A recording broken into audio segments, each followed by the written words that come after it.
Welcome back. Now it's time for Forum Daily's weekly energy update with Dan McTeague, president of Canadians for Affordable Energy. All yours, Dan. Well, thank you for that, Nima. And we are now, of course, in the dog days of midsummer, and with it, a lot of news, especially energy news. This has been a big week. We saw this last week, the week before. Energy prices are starting to make their move.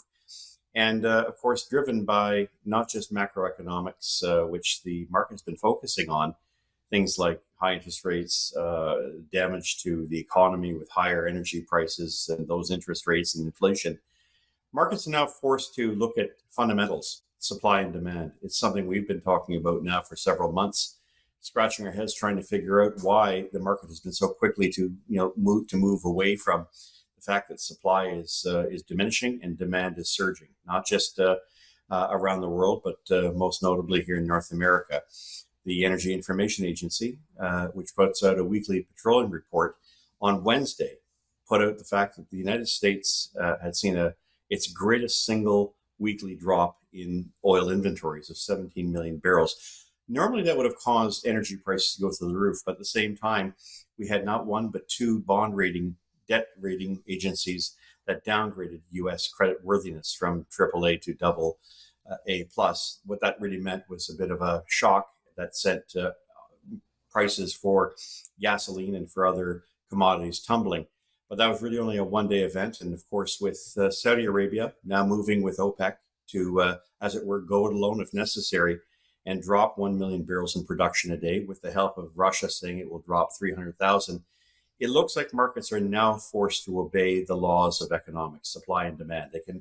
They can dance around this as much as they want, but what that really means here in Canada is that we're going to definitely see oil prices move towards $85 a barrel for WTI, 90 for Brent, and we could see a continuation of price pressures that will affect gasoline and notably diesel, which of course is an important commodity. It's the commodity in which the global workforce, is established, and for which there is about a 15% reduction in inventory compared to the last 5 years. And what that really means is that we're looking at a scenario now playing out where, in fact, gasoline prices could start to rise 2 to 3 cents a week for the next several weeks.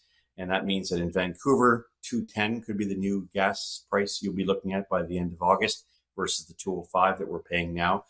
For the rest of the province, the 170 to 180 range looks like the new normal. As for Alberta, with no provincial tax, $1.40 to $1.44, maybe as high as $1.48. With Saskatchewan, Manitoba, that has provincial taxes remaining in the $1.60 to $1.65 range. Ontario, which of course is paying in the $1.70 range, dropped today, which is Friday, to $1.66.9. Look for that to go get restored back up to $1.70 to $1.72 by week's end. Quebec, which of course is 12 cents a liter more expensive, obviously $1.80 to $1.82 for Montreal, Quebec City, and places in between. And as for Atlantic Canada, which has seen a significant increase in prices, not just because of the imposition of the carbon taxes, particularly in Nova Scotia, but also the second carbon tax, the Clean Fuel Standard. That's likely to lead to diesel prices moving over $2 a liter, something we haven't seen in Atlantic Canada since last November.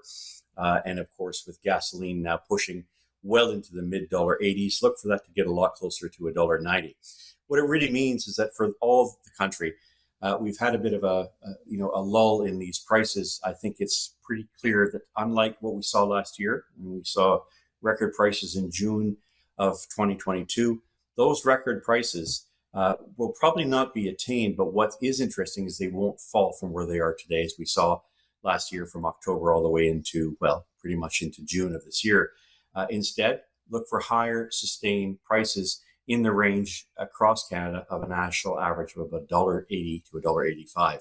And what that means is that inflationary pressures will continue.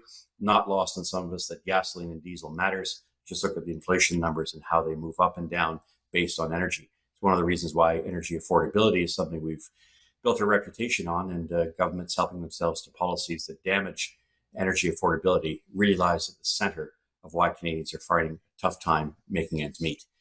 Nima, that's it for this week. I'll talk a little bit more about next week, but a lot has happened and it's going to have repercussions well into the fall months. All right, thanks for that, Dan. Again, that was Dan McTeague, president of Canadians for Affordable Energy, with Forum Daily's weekly energy update.